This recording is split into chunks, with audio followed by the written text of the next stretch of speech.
Hi, how you doing? Thanks for joining me here on Seizure Salad, Fustercluck Epilepticus.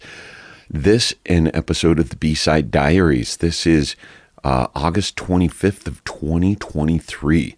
This is actually the anniversary of my being released out of the hospital from the surgery, the brain implant surgery of the RNS device. I was told I'd be in there for probably 1 or 2 days. Maybe 3. I was in and out in less than 24 hours. I'm a quick healer that way, which is good. Which also pertains to my recent checkup. Went in for a device tune-up, and it turns out I've had a couple of seizures. Small, not small. One was 1.5 minutes or something. One was 45 seconds. Those aren't necessarily small, but they both happened at night. And one on June 21st, actually, right after I recorded my last episode, and then another on July 15th, both early morning, like 4:45 a.m. So doctor asked if it had caused any pain, if I remembered anything, or if I had to, if I had bitten lip or a tongue, which sometimes happens when you have a seizure at night. Nope. None of that. I didn't feel any of that. So he decided, since I'd been doing pretty good, and I think, I don't know if it was his decision or medical protocol, but he basically marked them down as electrographic instead of clinical, which means seeking treatment, whether it's going to an urgent care or actually giving yourself a Band-Aid and an aspirin.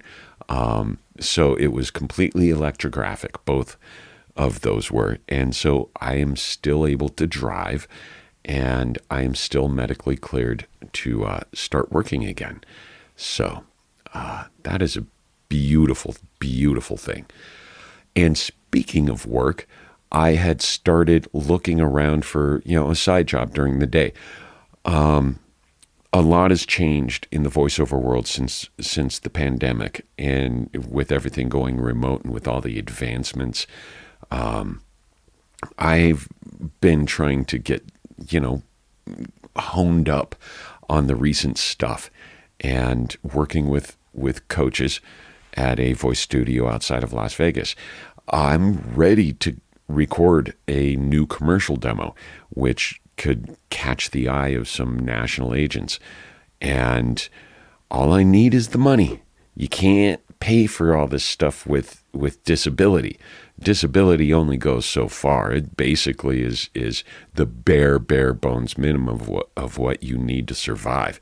No vacations, no commercial demos, no trips out to LA to record them. So I was sick of it. I was fucking sick of it. It's like, wait a minute. We all fight so hard to get on disability when the shit's happening, and you can't work, and you can't do the things you used to do. And many of us need that and depend on it. So I don't want to diss on that at all. It's way too hard to get on it when you absolutely need it. And I'm interested to find out how difficult it is going to be to get off of it, because I want off of it. Social Security disability helps you in a pinch, but it's going against the retirement Social Security that you've accumulated over the years. Of course, they say that might just run out in 2035, so what the fuck, right? Why not? But it's not even that. It's not the financial side of it so much as it's a self-worth and self-esteem thing. At some point when you know that I'm ready, let's start getting back into it again. I don't want to be on disability. I want to make my own way. The problem with a lot of these programs and the way we are treated as people with the seizure conditions, epilepsy and such, and MS, my buddy Matt goes through it, is that you're just almost trained to be a victim of your circumstance and almost helpless, like we will help you. And, after I went through the programs with Jim Fortin helped reshift my mind a little bit. And it's true. It's we're not victims. We're dealing with what we have, and we have the choice of how to respond. We don't have to always react based on old paradigms. We can respond. It takes some self-awareness, but it's possible. And our condition is not us. Our circumstances aren't who we are. We are beyond that. We are the thinkers of our thoughts, right? I've said that before. And so there was a shift. I was getting depressed. Woe is me. Started drinking too much again. And it was like, wait a minute, let's shift this. And I started signing up for job boards and looking around town and stuff. Applied to some radio stations and a couple other places. And then out of the blue, an old friend that I worked with in Glenwood Springs called me up and asked if I was still interested in land surveying. We worked together at a land survey company for a few years in Glenwood. It was a blast. Hard work, but it was a blast. And so I said, wow, yeah, let's try it. And here I am, out of shape, still trying to get back into shape, get back up to speed, still dealing with the brain rewiring and stuff like that. But this was something that I couldn't pass up. I loved surveying, and if the housing crash of 2008 hadn't happened, I would not have left. And this is an opportunity to get back into this, and it's starting at a part-time kind of trial basis to see if I still like it and to see if I work with their team well and their system. And yeah, so far I've already done two multi-day jobs down in Pueblo, bushwhacking through this flood debris and stuff to try and set section markers and property corners and stuff. It was insane. And it was brutal. It would have killed a few people. I mean, metaphorically. But I thrived on it. I'm like, damn, if this is the worst that you can give me more. And they're actually talking about giving me more. They're wondering if I would be interested in maybe being a crew chief, and even being able to be a solo act and run some of the robotics and GPS stuff. It's high tech, way more high tech than it was back then.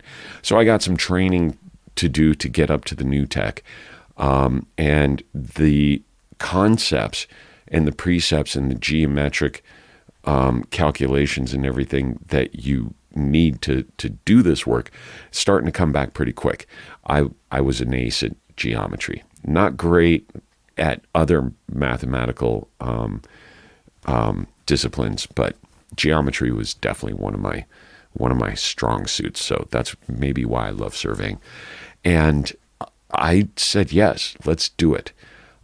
It's not a thing on full-time, got to be here every morning. It's kind of a project by project thing, which works great for my efforts for growing my voiceover work. So my side job is going to be my second job. They're going to be both equally entertaining and equally rewarding. So I'm stoked about this. I am stoked about this. And I'm a little afraid. I can't say afraid. How do I say uncomfortable? Because the past 4 years, all the trauma of what happened has got my subconscious self-preservation mode of, oh my God, what would happen if this? What would happen if this? And it's like, what the fuck would happen if this? So what? It's gonna happen. The question is, how are the people around you gonna respond? And so I'm doing my best to educate. And, the people I went out with in Pueblo, I gave them the lowdown of what happens if I drop. If I drop, this is what you do. And I can't let the fear of dropping keep me from doing things that I love and that are going to reward me. And yeah, I'm done with fear. I'm fucking done with fear. So yeah, I'm embarking on a new, I don't know, road of this journey of mine. I guess you could call it a road, you could call it a path, you could call it a mindset, but I have this opportunity, and this opportunity is going to get me back on my feet again, and it's also going to help me to get out to Las Vegas and get a demo done. The owner of this company, it's a smaller company, which is great, so he's really flexible and understanding. So for me to be able to jump out to Vegas to record isn't going to be a huge issue like it would be with other places. So I'm excited about that too. I am just excited. Good things have been happening. Bad things have happened too, but honestly, I can't even remember because of a daily practice of telling myself I love me in the mirror and gratitude. Give yourself 3 things first thing in the morning to be grateful for. Yeah, and paying attention to now, the moment. It's amazing. Thank you guys for listening. I hope you have a great one. Happy anniversary for the brain implant for me. Yoop-de-yoop. And I'm being a little silly, I know. I'm exhausted. The last 2 days of surveying were epic. And yeah, so I'm pretty damn tired and sore.